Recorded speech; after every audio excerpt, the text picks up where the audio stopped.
Zach, we are live for our second D3 Datacast live. What do we got going on this evening? Well, Matt, this is not just a live show. This could otherwise be known as the D3 Datacast Matt Snyder birthday spectacular stream. It's your birthday week, and I know you love nothing more than receiving birthday wishes, birthday greetings. So, everyone who's here, we're watching the chat. You can leave Matt a birthday greeting there, and we're gonna have a lot of fun celebrating you, Matt. This day is all about you. Let's go to the next topic. Next topic. Okay. All right, all right. Well, okay. So we have a guest to bring in, Matt. We let's just get right to it. Bring in our special guest of the day. He's the head men's basketball coach at Maryville College, hanging out with us tonight. Raul Placeres. Coach Raul, how you doing, brother? Gentlemen, before we start, happy birthday, Matt. There Happy we go. birthday, my friend. Let's keep those birthday greetings rolling in for Matt. I appreciate the wishes, but really, let's not keep those rolling. Let's just go to basketball here. So as people who watch the D3 Datacast know, we don't often do the whole guest thing. But I know enough that sometimes you just have to ask a guest a question that, me as the host, I know the answer to, but for the benefit of our audience, it's important sometimes just to ask the question so we can get it straight from the guest. And so I'm just going to throw it out there. Raul, who is your favorite Datacast brother? Who's your favorite Snyder brother? Come on, man. Is that even a question? I know that, but like I said, I know the answer, but I got to ask the question for the benefit of the audience. See, Zach. The guy is through and through. He pulls for the Scots. My man Matt, he's wishy-washy. He picks me to win the league, but then our games come up and he doesn't pick us. So Zach Snyder, number one brother in the Placeres household. All in, love it. And it's not just me though; it's every computer model I've ever designed doesn't have the Scots ranked where they should, or their SOS isn't high enough, or their NPI is not high enough. Or Unbelievable. It's just I'm always on the naughty list here, but I'm glad we can have you on and talk about some basketball here, and awesome. It's great to get it out in the open. Zach's your favorite, that's fine too. So welcome to the club. Yeah, here we are. Here we are. All right, so we got to talk about that. Let's go with this a little bit because last year for the first time we had our conference champion draft way before the season even starts. We're going through. Maryville was my number one pick last year. Maryville was Matt's number one pick this year. They were I was going to roll with you again. I didn't have the chance to get you, so we'll give Matt a little bit of credit there. Of course, I'm the older brother. I go forward, do things first. There's Matt coming right behind me. So I can only expect. I've had a lifetime full of these kinds of experiences. But Raul, where I want to go to the end of last year. Of course, you guys came through for me, and so I put through a little $20 donation in honor of the CCS champion Maryville Scots. Now we got to talk about this because I'm no expert on how the finances of higher education work, but at this point,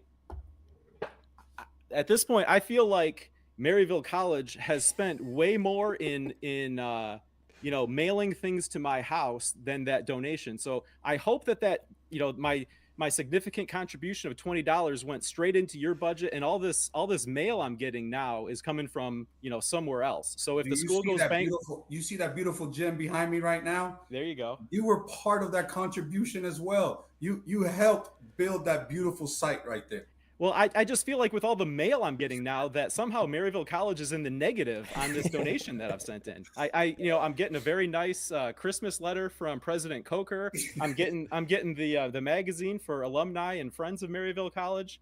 That's what we do. That's what we do here in the South. We're great people. We're very welcoming. Well, I've heard it said that people will move and bills have a hard time finding them, but Calvin was always able to catch up with anyone. So I don't know, it must just be something in the DNA of higher education. No question.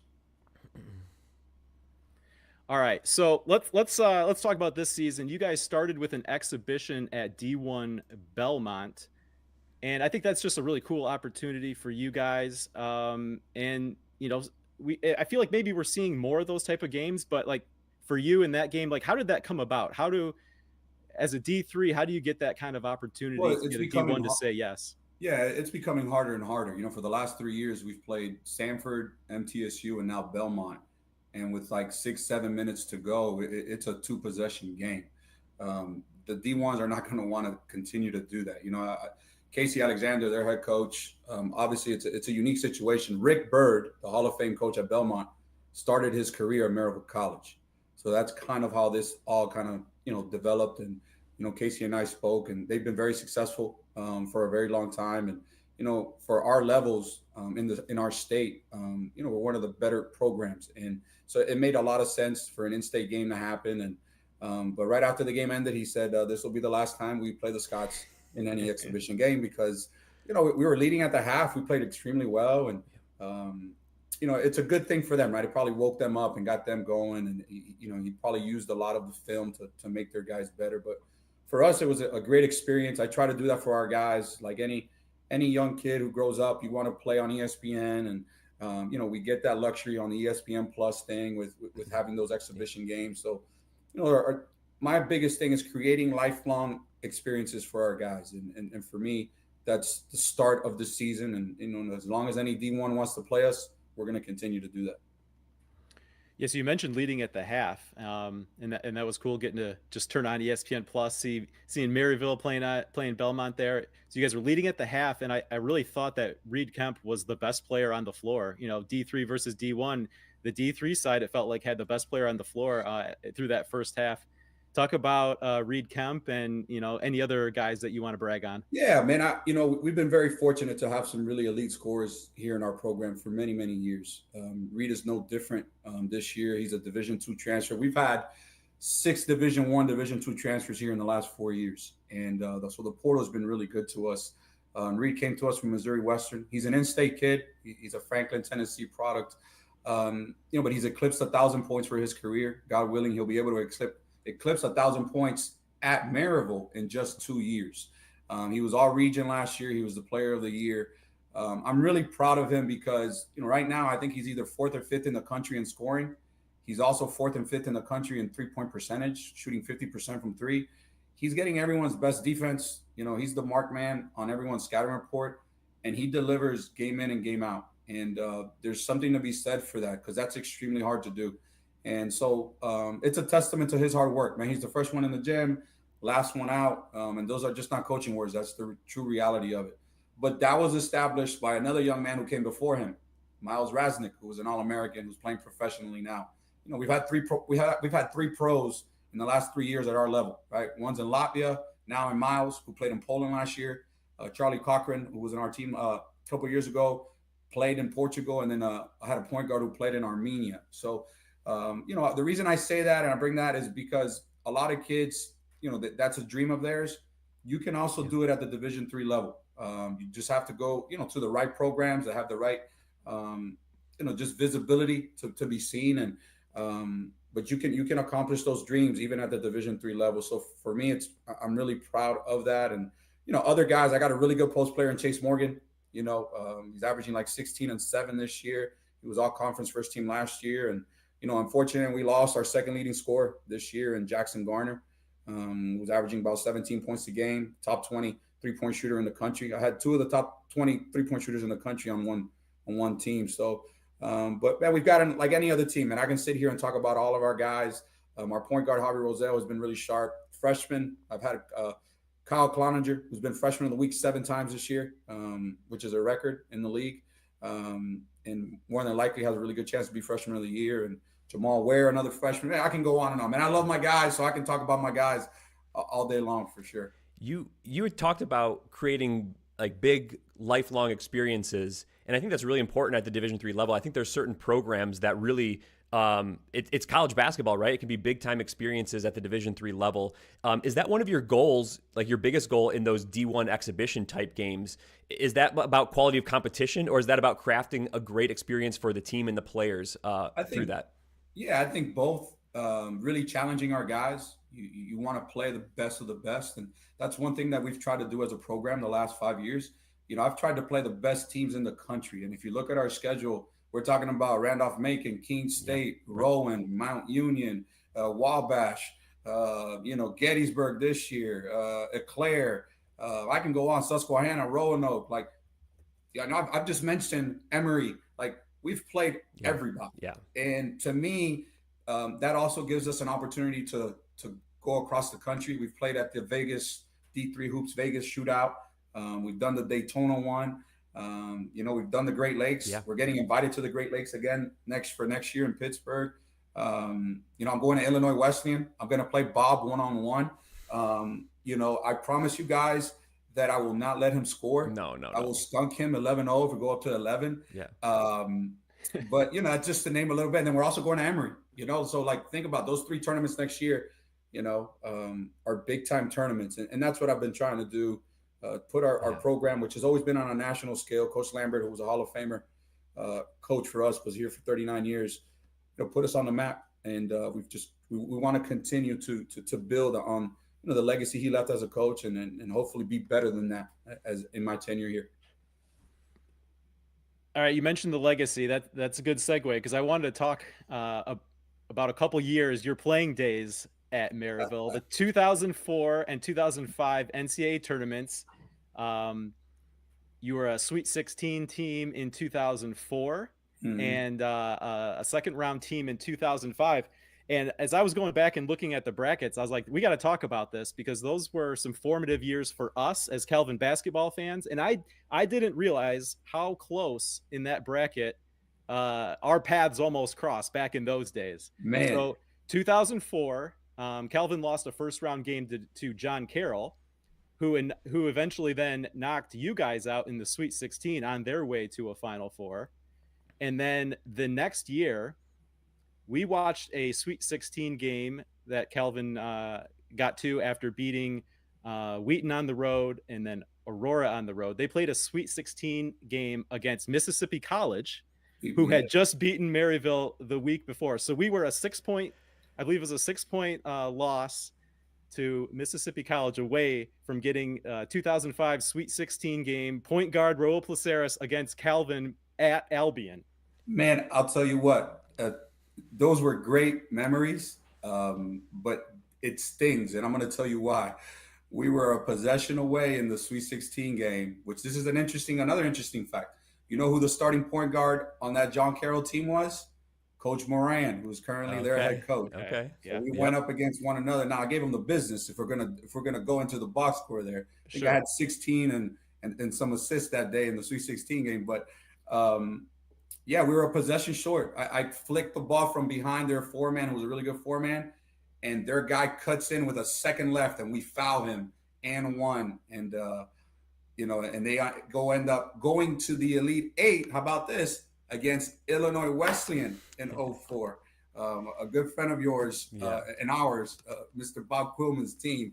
But and in those days, this is the interesting fact. We got a first round bye in 04. That's when they used to give first round byes. We were one of the 4 teams that got a bye because we were undefeated then in the South region, which was the only team in our school's history to ever go undefeated in the South region. And then the following year, here we go, regional rankings. I've been on those committees. You know how I feel about these things. Oh yeah. We were the number 1 ranked South region team, and we had to play a first round game. But Mississippi College, who was the number 2 team, got a bye and got to play us that Saturday. So I think we played like Thursday, Saturday, something like that. So we had already gotten a game in, beat Methodist at home, and we got them. They were a really good team. They were really deep. Had an SEC transfer that year. That was a really good player. But it's just we definitely could have run into one another in my playing days. But man, what a great 2 years I had at the college. We won a lot, had a lot of fun, and it's just been a great journey for me so far in my basketball career. Well, I'm sure Zach and I would have only yelled kind things at you from the student section over there. I'm sure that's what would have happened. Yeah. No doubt. Well, so the reason I wanted to bring that up though is because those were real fun years for us. Like we got to ride fan buses to road games at Wheaton, at Aurora, and I just remember what it was like in those days. It was so different than it is now, following the national scene. Right, there's not like every game on stream. You're not seeing these teams. We know of teams, but I remember like being on a bus ride and we know Worcester's looming in the bracket somewhere. But just not being able to see teams. Sometimes they took on like mythological figures. And I'm just wondering, what was it like for you as a player in those days? Like trying to like grasp what this national scene is all about as you're taking on a national tournament. And then like, what's it like, for your players now? Like, how different is it? It's not like it was really that long ago, right? We had the internet and stuff like that, but it just seems like it was totally different era in terms of being able to follow what's going on nationally. The ability that we have now to watch film and how quickly we can get results after a game and things broken down compared to those days. I remember going into that John Carroll Sweet 16 game, I was watching, for my guys who don't understand this, VHS tapes, that, and I had to like rewind and, and set it back and let me see the play again. And, the technological advances that we've had in our game have made us, I think, better coaches, better players, because we have so much more access to today's game. But just a different era. We would hear things about John Carroll, like, because they would play 5 in, 5 out during those days.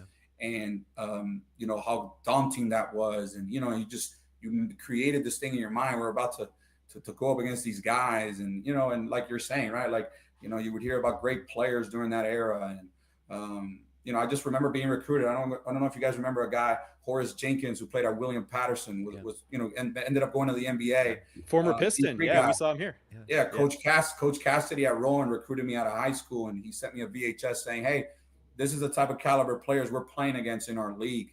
I would, it was the first time that I ever thought about, as a kid out of Miami, wow, D3, man, there's a lot of good players out there. And so, yeah, that's to your point. The advances we have now with synergy and the huddles, obviously we use synergy. It's really good for player development as a team, and obviously as the individual. You can definitely get much, much better and be more prepared for the games that come about. Yeah, I've heard Bob Quillman talk about voting in the early days of the D3Hoops.com poll, and it's like, well, you kind of know like what a team's reputation is, and you see some scores and like that, but it's just a little bit different when you can go and you can see just about any game you want streaming, right? I mean, it's a totally different era. It's really cool that we have this kind of access, and hopefully it's around for a lot more years. I know sometimes access got to where everything was available, and now I think we're in an era where it seems like it's tailing off a little bit unless you want to subscribe to a certain platform. But hopefully it remains available, because it's a lot of fun to be able just to tune into a game and get an appreciation based on something more than just kind of like internet rumors or get some actual like eyes on a team instead of just oh, they're 22-3, they must be just about unbeatable. Absolutely. So, Coach, wanted to ask you about in your league, the CCS. You finally have the Pool A access this year. What's it like this year versus what it's been like the last couple years when you're in that waiting period where you and your players know no matter what happens during the season, if you can get into that conference tournament, you can win that conference tournament, there's national tournament access. Like, what is the difference that means to you and the guys right now? Well, as you well know, like, it's been really hard for not just myself as a coach, but my program, right? The last 4 years, we have had an NCAA tournament caliber team. 4 years ago, COVID hit. After winning the league, we didn't have a tournament. Then the following year, we're 20-4, ranked like 9th or 11th in the country at one point. And, we just had 2 bad losses to end the year, and we didn't get in, and it was based on strength of schedule. So then I went out and I played 9 NCAA tournament teams 2 years ago. 4 went to the Sweet 16 and 1 ended up going to the national championship, and that wasn't enough.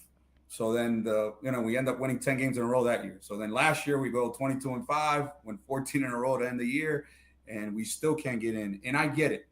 It's just not us. There were so many other deserving teams that didn't get in. We don't have a perfect system, but going into it, it is what it is, and that's why you try to complain less every year the older you get.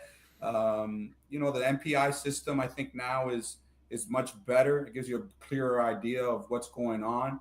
But for us, for us and the other 6 teams in our league, right? Like, it's a refreshing thing to know going into the year, no matter what, you have an opportunity to get to the national tournament, which is, I would imagine, is everyone's ambition when you start the year to be one of the 64 teams and have an opportunity to compete for a national championship. So for us, again, we got picked to win the league. I think this is either the 6th or 7th consecutive year they've done that to us. We get everybody's best punch every night. And, this year we have 2 teams that are having probably their best years in their program's history, in Belhaven and Huntington. Both of those programs are doing a fantastic job of putting themselves in a position to compete for a championship. And, I'm just really proud of where our league is, honestly. Like, we got 3 teams as of last week who are in the top 100 in the MPI. And, that says a lot that we're representing across the country with 3 different teams. There's a lot of programs that don't even have a lot of conferences that don't even have 1 team ranked in the top 100. So really proud of what those teams have done and the type of seasons they've put together. And they're definitely challenging us in this 3rd year in the CCS. Yeah, so I'm wondering if not having the Pool A bid available to you has kind of changed your perspective on this season a little bit. Is there more of a Pool A or bust? Like I think it's too easy to not savor a regular season championship, but because it's not tied to access to the NCAA tournament, sometimes it's not celebrated like it should.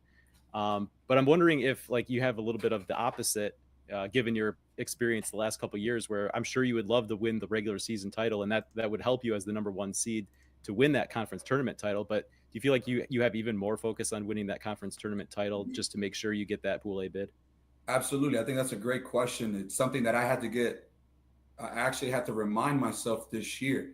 I've been on an edge for the last 2 years because I knew any loss, that was it, right? And we're talking about the 2nd game of the season in November. Besides us, there was not a lot of teams that were really dealing with that, right? Where you had no chance. Right. So for me, it's been, as a coach, really hard the last 2 years because I put so much pressure on myself to have my team ready, because I knew any loss could potentially, have us out of the NCAA tournament. And because I know the numbers, I know the formulas, I know how it works. That was a lot of internal pressure. Obviously, I kept that within inside. I didn't push that to our guys whatsoever, but that was the reality of it. I'm losing a back-to-back against Keene State and Wabash at the Great Lakes in November, and I'm thinking, man, this is going to be tough to get into the NCAA tournament, right? So, I've had to dial it down a little bit. I'm still, like any other coach, I'm extremely competitive, and I want to win every game. Yeah. But there's also now that bigger picture where, okay, we challenge ourselves in non-conference so we can be as best prepared for our conference play. And that's what I did this year. Again, I went to Marietta, which was 4 really good teams down there. I went to Hampden Sydney. There was 4 really good teams down there. And then I went to Roanoke. There was 4 really good teams down there. And I think by challenging yourself that way, and that's I'm talking about Sewanee and Barry, who are the top 2 teams in the SAA. We tried to challenge Washington and Lee, who typically, went to the ODAC championship last year. I know they lost a bunch, but it's still an ODAC team. And that's what meant, again, I think I'm going on a different tangent here, but I think I've answered your question. Like, yes, I am a little bit more, I could breathe a little bit better in November than I have done for the last 2 years. So, it's a little bit easier I don't sleep much during this time of the year, but I'm sleeping a little bit better than I did the last 2 years.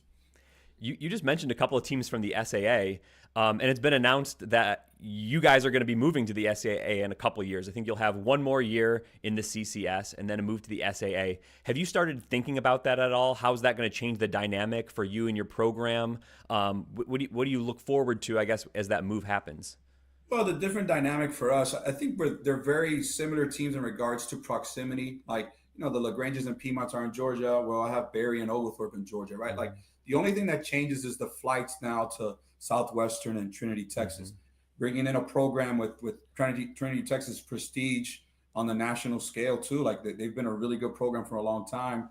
Adding us to it, I think, and Barry's success in the last 4 or 5 years, puts us in great air with some of the other great conferences around the country. And then Center has been, historically a really good, strong program. I know Coach Mason is going to have him back there again. And Sewanee is obviously the number 1 pick this year. So I think it's going to be a very competitive league. But for us, nothing changes. Like our culture is a culture of work and a culture where we're going to compete for championships, and we're going to try to recruit the best student athletes in a more prestigious academic league, where there's some really prestigious academic institutions that make up the SAA. And I'm just excited to go back to some of these old traditions we had versus the centers, versus the roads that we haven't had the opportunity to play here in recent memory. But I've been playing consistently the Sewanees, the Berries, the Oglethorpes for a very long time. So for us, not a lot of change, but I think that the whole travel thing, flying places, is going to be definitely a new experience for our program. Yeah, so one of the interesting things is the Maryville football program will join the SAA next year, I believe, right? Because the CCS doesn't sponsor football, so they had an affiliate membership. I believe that they'll be able to start playing in the SAA a year ahead of you. Is there anything that you'll be able to learn, or is there going to be any institutional knowledge gained from having one program already have their foot inside the SAA? Or is it a matter of, hey, when men's basketball is taking a trip, you got to kind of go through all those trips? I know you mentioned there's a few you're familiar with, but you got to kind of make those trips the first time through before you really kind of get down those routines. Yeah, I'm going to lean on our football coach, Ben Fox, who, by the way, was the region coach of the year. Shout out to my football coach. They won the league this year, got to the NCAA tournament, won an NCAA tournament game for the first time in school history. So that was great for us. Yeah, I'm going to lean on him to see how the dynamic of, getting the flights and, how close are we to from the airport to the school? Do we need to rent a bus? Do we do vans, right? Like all these questions. What happens if the flight gets canceled? Like, do we leave on Monday? Like there's going to be a lot of things that come with this new change. But, not only lean on him, but our women's golf coach too, as well. I think those are the two programs that are going in first, our women's golf program and football. So definitely lean on both of our coaches and see how their experiences go. So when it's our turn, we can have a better itinerary planned for our guys. This gives us a great opportunity too. We're going to some really unique places around the country that if we're gonna play Friday, Sunday games, that Saturday, hopefully, again, going back to the student athlete experience, I can find some really unique places to visit with our guys and let it be more than basketball, guys. As you guys well know, you've been around this game for a long time, and this comes and goes really quickly. We got senior night Saturday, and I feel like I just had those four guys with me, a couple of months ago, right? Like it flies so quickly. So my job, yes, I want to win every game, and I want to recruit great players, and I want to have the great crowds like you see behind me, like we have at our institution. But at the end of the day, I want our guys to leave their 4-year experience saying, wow, this was more than just basketball. So for me, this new league presents that opportunity for us to have really meaningful experiences. One thing I was wondering, I've not had the opportunity to get down and see your gym or see your campus. Probably a lot of people around Division III haven't had that opportunity either. Is there anything about Maryville College or your program or anything that we're missing, people don't know about it, that you'd like to share? What makes things cool or interesting or anything like that about Maryville? Man, I think starting with the culture that Coach Lambert started 40 years ago, right? We're a tiny, small liberal arts college in Maryville, Tennessee, of all places, who's now has been to 20 NCAA tournaments. And we have won 18 regular season championships and 14 conference tournaments, which that's 32 championships, right? I don't think all the teams that make up our conference have gone to 20 NCAA tournaments. And that's really impressive. Another thing that's not, we're 12 to 15 minutes max from the University of Tennessee, who has over 35,000 students. We have a very unique situation. We're close to the Great Smoky Mountains. So it's just a great part, a great area to live in. And I think we have a great town where we have two of the best high school programs in our entire state. So it's a college town when it comes to sports.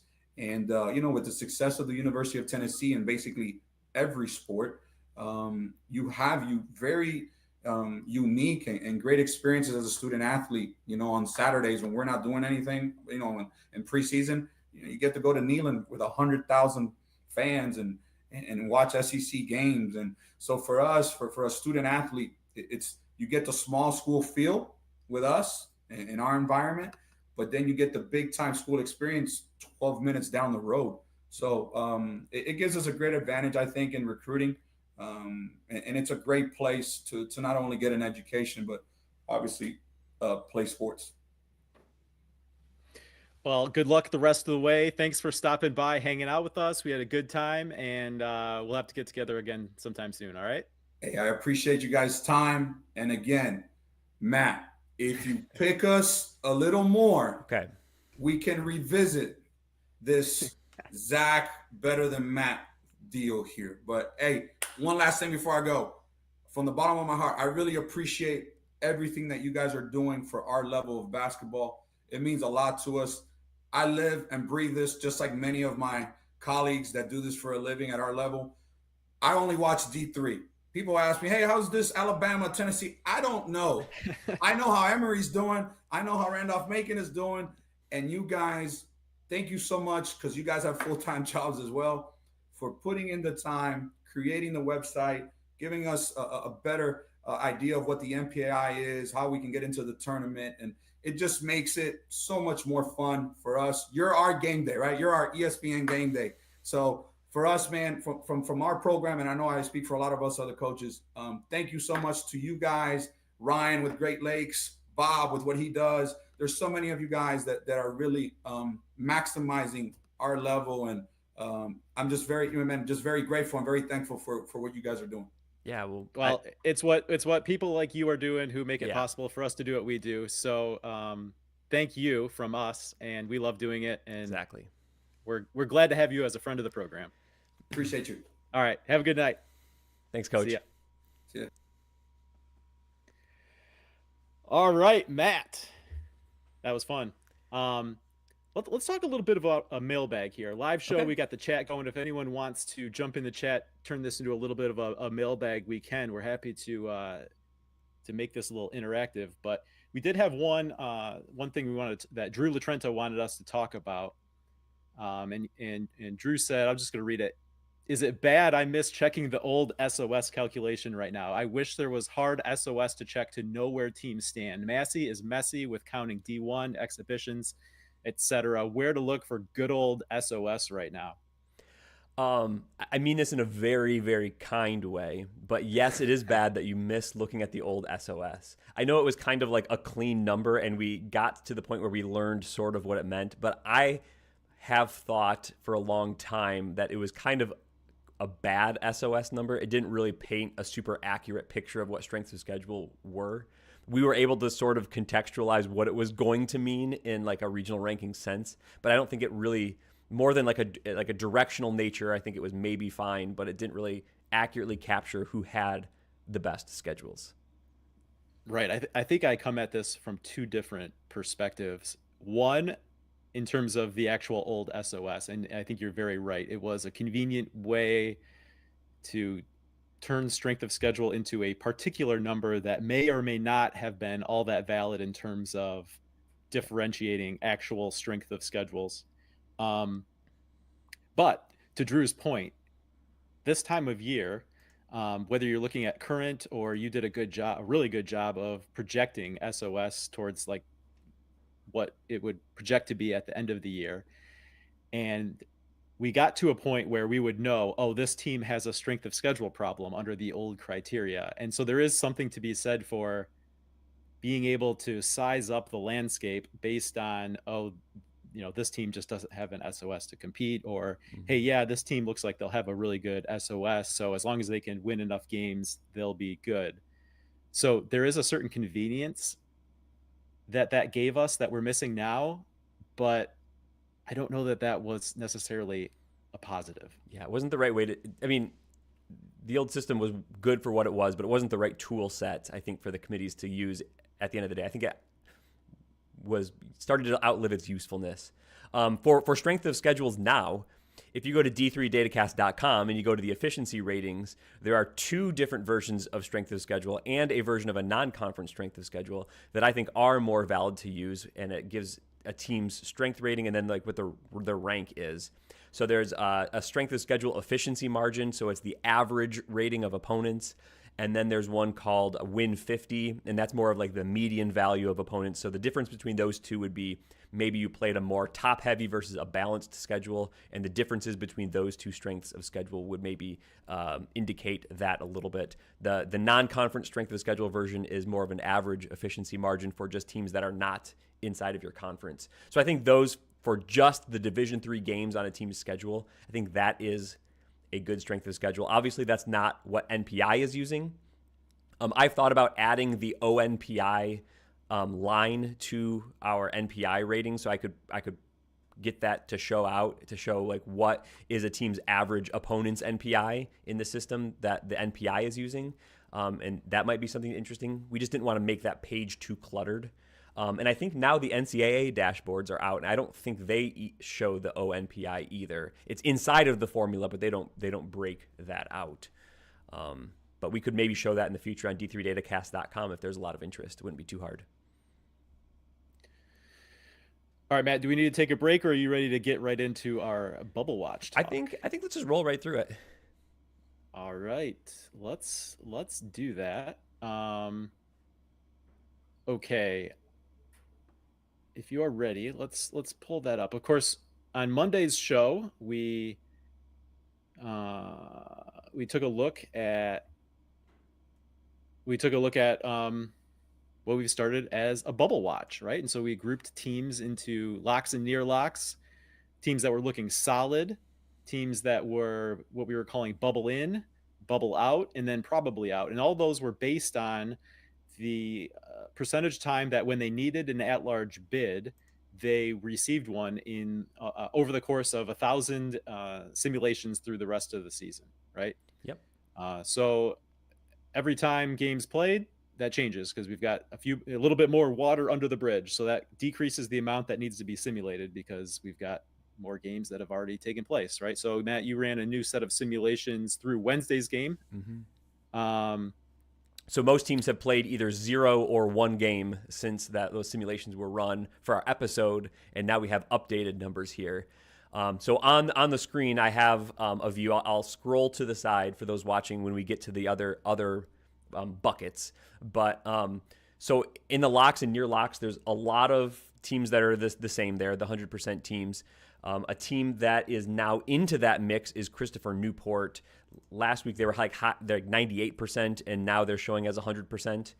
Again, as a reminder, if you had not watched that episode, these percentages are percentages of the simulations in which they were in, right? So 100% doesn't mean that they can lose all their games and that they're a lock for the tournament, but that no simulation, they lost enough games remaining to not be included in the tournament or as an at-large bid. So that's just a little bit of clarification of what the percentages are. But these are largely the same groups of teams. I don't think, I'm just kind of quickly comparing my lists here, I don't think anyone fell out of the locks that I can easily identify here. So that group's the same plus Christopher Newport, I think, is what it is to me. Okay, Matt, we got a question in the chat that we will we'll insert into here because perfect, yeah. The answer might come from this group on the locks list, and that we got the question here from Mark Hettinger. Who's your prediction to be the D3 champ this year? Oh my goodness, that's just such a hard question because there's so many teams in the mix. Throw a dart at that locks and near locks, and you're probably going to hit a viable team. I'm trying to think of like a smart answer of who I think might have an easier bracket, but I can't even think of like what that even might look like at this time. Come on, you can't totally punt on the answer. Picking a team, like if I'm just gonna pick a team, like I might pick a UW Platteville or an Emory. Like there's two that I've liked all season long. I don't know like that they're gonna win it, but they probably will be highly seeded in the tournament, and they have as good of a chance as anyone. Do you want to make a pick, Zach? Do I want to make a pick? Well, you just like made me make a pick, and then you're just gonna say you don't want to make a pick. Okay. Gosh, man. Okay, let's look at last year as an example, right? It's all about who can, for a 2-week period, play the best over over that period. And I feel like at their best, Illinois Wesleyan is still like at their best. I think they're as good as anyone. The problem is they've got some games where they haven't played at that level. So I'm not entirely sure. Like if you tell me that Illinois Wesleyan's going to be at like their 90, 95, 100% for a tournament run, I think they would be my pick. Okay. I mean, I can see that. Like they're a team that has had like highs as high as anyone. I wouldn't say they haven't had a really low, like a really low, but they've had some games. Like they just lost to North Central. They had a triple overtime game against North Central. I think they had an overtime game against Wheaton that they won. They've still found a way to win a lot of those games. Right. But if they really are like a top 4 team in the country, like a number 1 overall seed, there's been some of these games that have felt a little bit too close. Not always that they've lost, but some of these games haven't always felt like, oh, maybe they are ready to just grab onto the reins and like drag their way to the Final Four. Okay, so another interesting one that I think is worth talking about here, Matt, is regular Wesleyan. Okay, yep, level regular Wesleyan. Okay. I think at this point, I know there's a lot of questions about them early on. They were playing a very weak schedule. Like we talked about, they're like this year's Trinity, right? Because they were playing a weak schedule. We don't know really what we can learn about beating the, team ranked number 200 in Massey. But they were winning these games by like 30 and 40 points like Trinity was a year ago. And of course, we found out Trinity's for real. And I think at this point in the season, we can say confidently Wesleyan's for real. The interesting thing about them here, though, Matt, is you look at this list of other locks and near locks, and it's pretty much a who's who of, it's these are like the top teams, right? Yeah. But if you look at where they're spread out geographically, I feel like Wesleyan might have the benefit of a slightly easier path, because when outside of like NYU, who's in kind of that east northeast, we're talking a lot about Midwest, South. So I feel like when you come to actually constructing a bracket, some of these teams further west in the main D3 footprint are gonna kind of get bunched up a little bit more. Now I know there's certain protections for the top 8 seeds, but I just look at that list of teams, and there's going to be a lot of them kind of clumped together that maybe Wesleyan's going to be able to avoid, and I think that's going to be important. Sometimes it's about the mixture of team quality and the path, and sometimes the path is cleared by upsets, sometimes it's just with the way geography works out. So I thought that was just interesting, because you look at it, just seems like there's a real glut of like Wisconsin, Illinois, Wash U there in St. Louis, and then you've got kind of the Region 6 South region type teams with Hampton, Sydney, Randolph-Macon, Christopher Newport.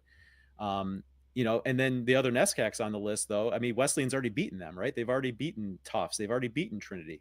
Yeah. No, I think you're right. I think there's just maybe more opportunity given the density of teams in the East and Northeast for Wesleyan to be paired with an appropriately seeded team. Like, let's just say they're the number 1 overall seed, as they're kind of trending right now. It's more likely, like if you want to pair number 1 with number 8, when you talk about top 8 protected seeds, it's more likely that is going to be able to happen just by default. Then there's only so much you can do to separate UW Platteville and UW La Crosse, let's say.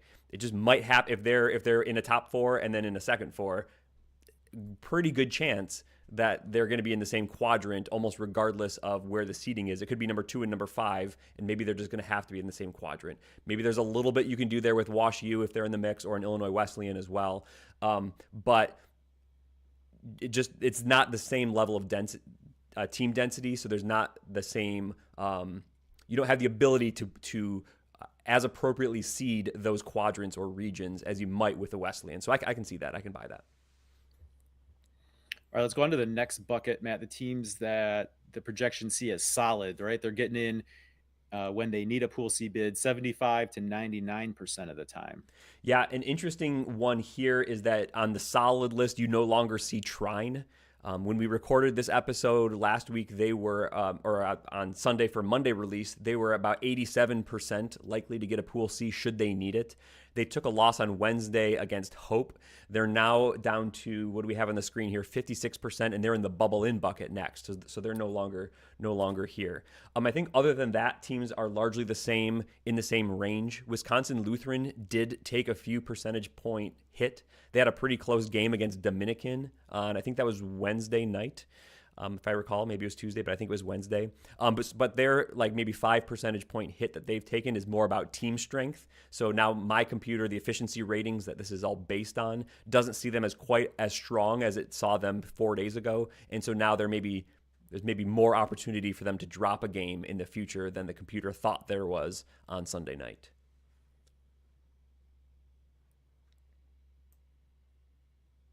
All right, so Trine moves out of this bucket. Matt, anyone move into this bucket?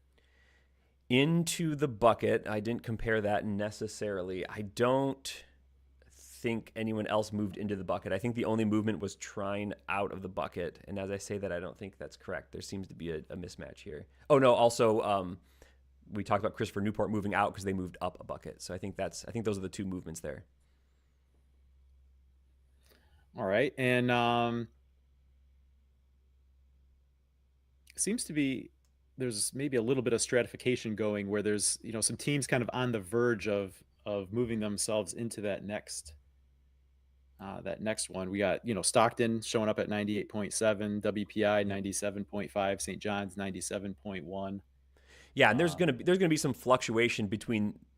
We're making hard bucket lines, but it's really a gradient here. So the difference between a Stockton at a 98.7 and even Tufts at 99.8 is largely immaterial, right? If Stockton goes on and wins a handful more of their games, they're going to be bumping back up, and they're going to kind of convert that into a 100% Pool C opportunity. So yeah, we just had to draw the line somewhere.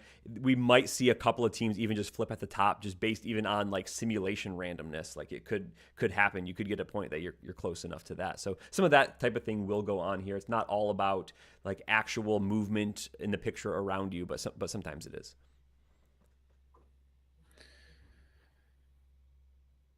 All right, should we talk? Let's get a little bit more down into the bubble, Matt. You want to talk bubble in? Yeah, bubble in. The top of the bubble in is still looking pretty similar.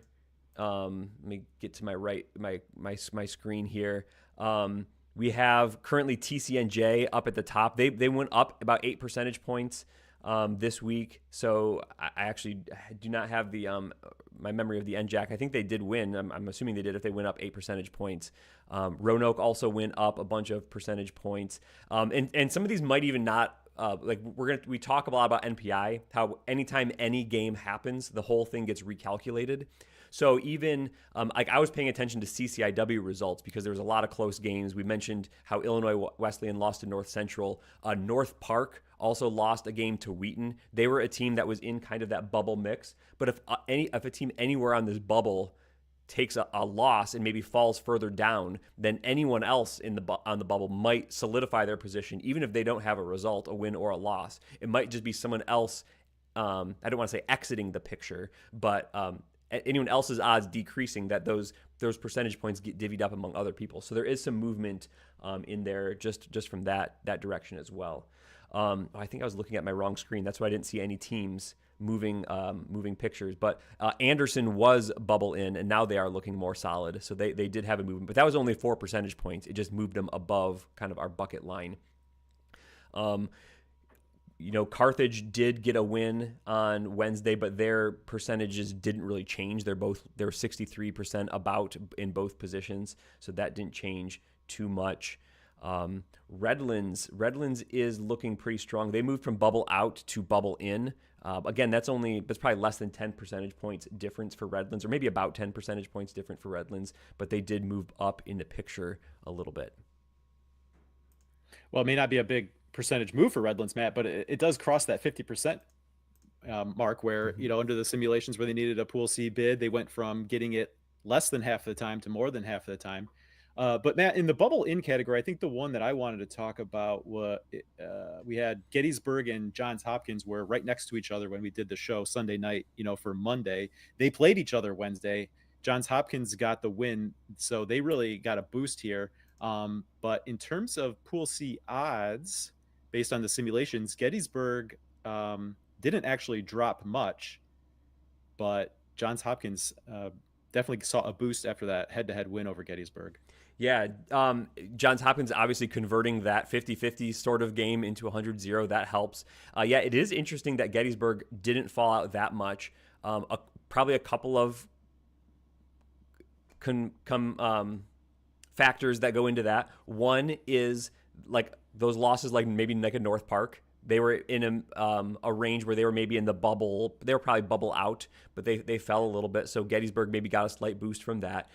In half the sims or so before this game, it probably already accounted for Gettysburg losing, and they were still able to get Pool C in many of those cases. So probably this wasn't really the game that was maybe more of the deal breaker for them. It was maybe games that were more keep winning the other winnable games. And if this one ends up being a loss, there's still opportunities for Gettysburg to get into Pool C.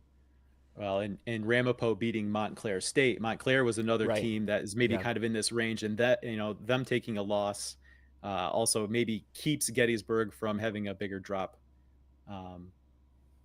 there. So yeah, really interesting to watch, because you had kind of similarly grouped teams here with Johns Hopkins beating Gettysburg, but then, some of these other teams around where Gettysburg was sitting also lost. So net effect, Gettysburg is still, just above that 50% mark. Yeah, and the NJAC game that you just mentioned, Ramapo, after Wednesday, did increase their odds by about maybe 20 percentage points, and Montclair State lost about 10 percentage points. So that's more of the movement that you expect to see when one team wins and one team loses. I think they're both, I don't know if they're exactly both in that bubble in category, but one goes up to solid and one comes to bubble out, and those are the type of high leverage big games that we see this time of year. And Redlands, of course, getting the bump because they got a win over Claremont Mudd Scripps. Yeah, big game for them. They move into this category. I think they were bubble out last week for just under 49%, and now they are just above 50%, 59%. So yeah, about 10 percentage points jump for them. All right, so let's officially move into the bubble out category here, Matt. We talked about Montclair State. They head this category. Anything else stand out in the bubble out group here?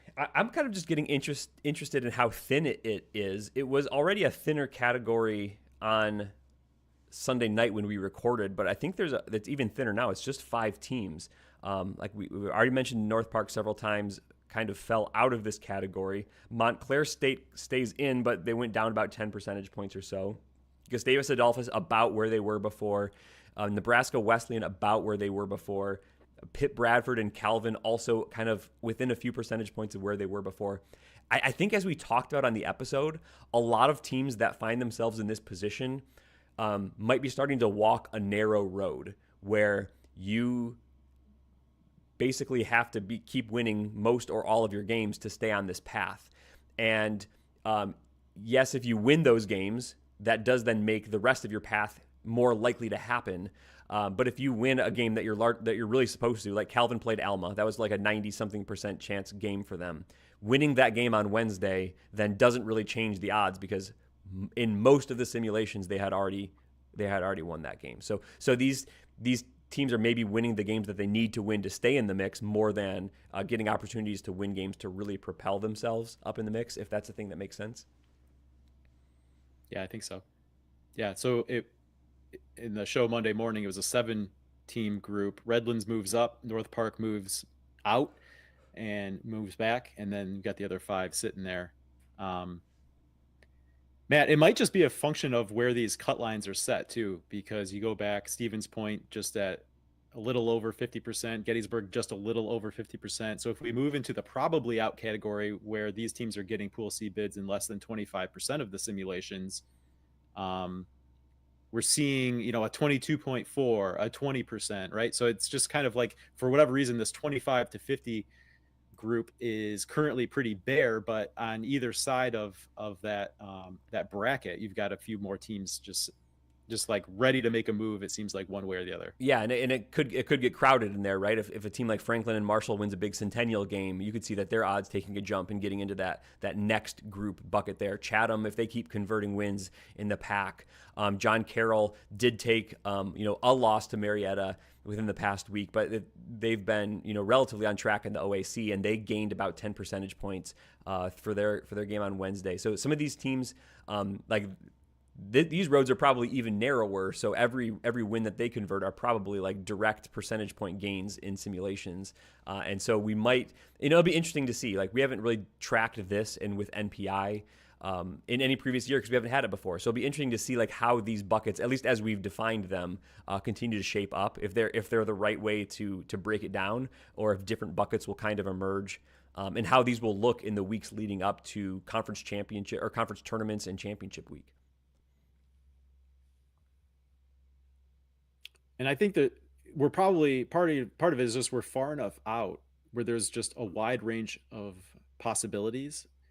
And we've seen even on this list, right? You got some sort of chance for Eau Claire. You've got some sort of chance for Oshkosh. Yeah. Right? So if you look at it in terms of conferences, it's maybe a little bit more certain, but it's just a matter of within a conference like the WIAC or the Centennial, like the odds are still spread out. And so we'll get some of those really good head-to-heads where we didn't see necessarily Gettysburg take a hit from that head-to-head loss, but certainly you saw the gains from Johns Hopkins. So as these other conference games play out, right, we talked about this on the show. In a lot of cases, these teams need to just keep winning, but we know that can't happen because there's going to be some of these head-to-heads where we see a conference listed multiple times. Right, and in that WIAC example, like you see UW Eau Claire and UW Oshkosh, both with less than 15 or 10% of chances of making it. Those scenarios probably don't exist simultaneously, right? If Oshkosh is going to make it, it's probably because they've beaten Eau Claire and other teams in the conference. It might even be at the expense of a UW Stevens Point, who we see up at about 52% in the bubble in category. If a team like Oshkosh, if a team like Eau Claire really goes on a run in a WIAC, it might be because they're knocking all of these other teams down. So probably not all three of those WIAC teams getting in. Maybe that's a 3-bid league. I don't know exactly what it is. Maybe it's a 4. Maybe they find a way to get 4, but certainly not all 5 right now. All right, Matt, good time to bring in another question here from Jay Rosenthal. Do your simulations take into account the conference tournaments? Yes, they currently do. It's slightly hand wavy at this point, but I do have, I believe, the appropriate number of teams in each conference tournament. So my simulations run the regular season, then it stops and it looks at conference records. I'm not actually appropriately doing all of the tie-breaking procedures. If there's a tie after conference records, it's currently just going in order of NPI to break any ties. And I know that's almost no conference would do a tiebreaker exactly like that. But just for being able to run the program this year, that's how it is.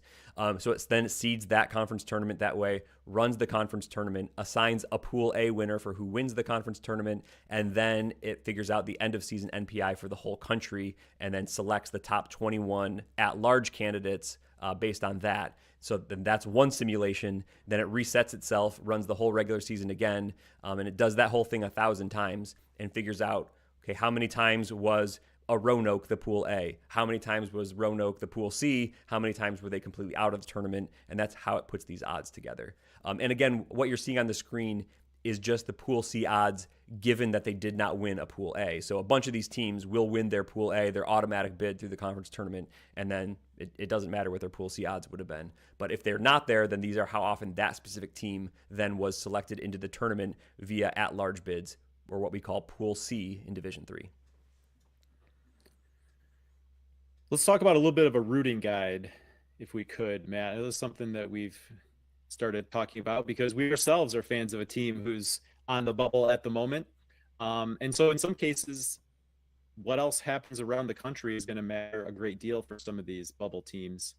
So I think maybe the best place to start is just back at the top of the bubble watch with those locks and near locks, because there's a few conferences there that are well represented multiple times. And in those cases, as long as someone listed on that first page is winning the NESCAC tournament, it's not really bad news for anyone, right? I mean, as we sit right here, barring something drastically happening for one of those teams to vastly underperform what the D3 Datacast computer thinks of these teams, like we should expect that Wesleyan, Tufts, and Trinity, Connecticut are in the NCAA tournament. So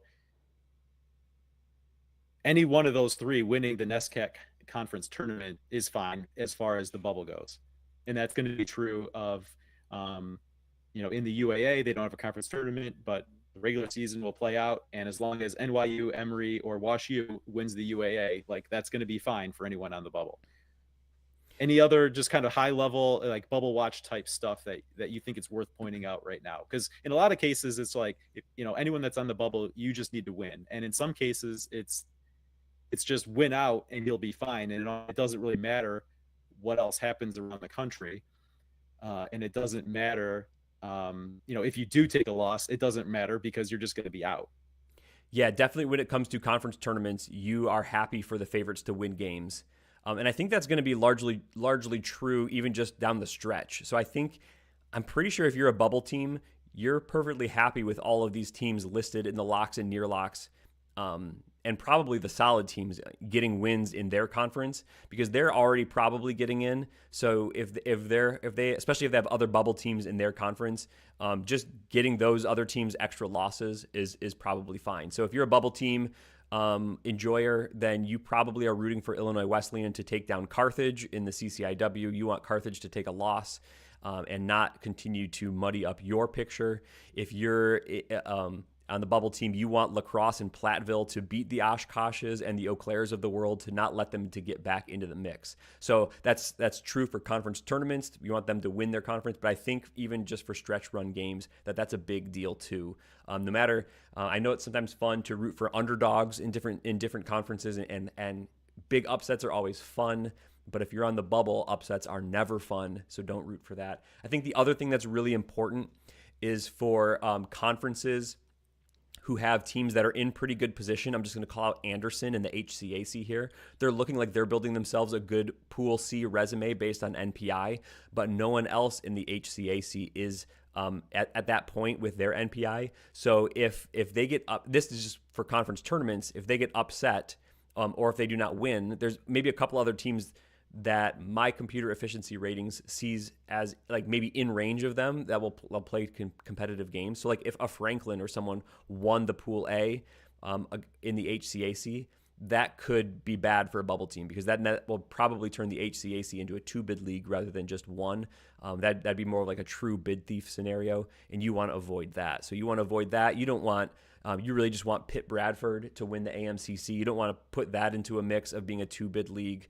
Definitely, like I said, Anderson and the HCAC. And you Wisconsin Lutheran would be another one. Wisconsin Lutheran, yeah, for sure. You want them to. You don't want to take a loss to a St. Norbert or anyone else in that league. That's a good one. Maybe even St. John's in the MIAC. I know Gustavus Adolphus is in the bubble out picture as well, but you just would rather if you're a bubble team that's not Gustavus, you just rather St. John's take care of business there. WPI and the NUMAC is probably in that category as well. And then leagues like the NJAC, you just don't want some of those teams to muddy the waters. So kind of just draw a line somewhere and say like, okay, it's okay if Stockton and Ramapo win and maybe at this point TCNJ, but then you're fine if the bubble out teams take a loss. You don't want too much carnage. I think there's a risk there, almost more of a risk of like, is there like, let's get a 4th and a 5th team in the NJAC into the tournament. You don't want that to happen. You don't want to muddy the waters of your bubble picture. So just anyone that's, kind of around you or just above you, you want them to lose. People at the top, just have them just win and just clear the bubble for yourself. I think that's what you want.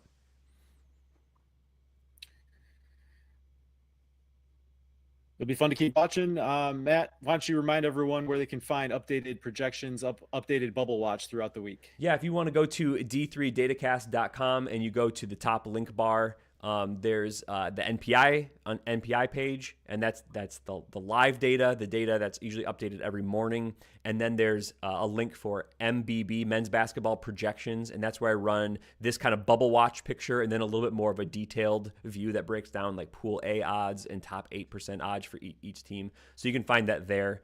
If you're interested in women's basketball as well, Scott Peterson does great work there. So we have not duplicated that effort this year while we were trying to get men's basketball projections up. We're linking to his projections, his simulations in women's basketball. He doesn't do exactly the same things that we do, but he does very similar type things where he simulates ahead, finds out Pool C odds and the like. So check out Scott's work on women's basketball And yeah, check out anything. We have efficiency ratings. That's just team strength ratings. We have live season to date NPI. We have these projections, and we also have the score predictions. So every day you can check out the score predictions. It's what our computer thinks is going to happen in any D3 game that's scheduled that day. That's a lot of fun too. Well, I think that'll do it for another episode of D3 Datacast Live. Thanks for joining us, and we'll be back with a new episode of the D3 Datacast, as always, Monday morning. Look forward to seeing you then, and for the time being, enjoy another great weekend of Division III basketball. See everyone. Later. Great job, team.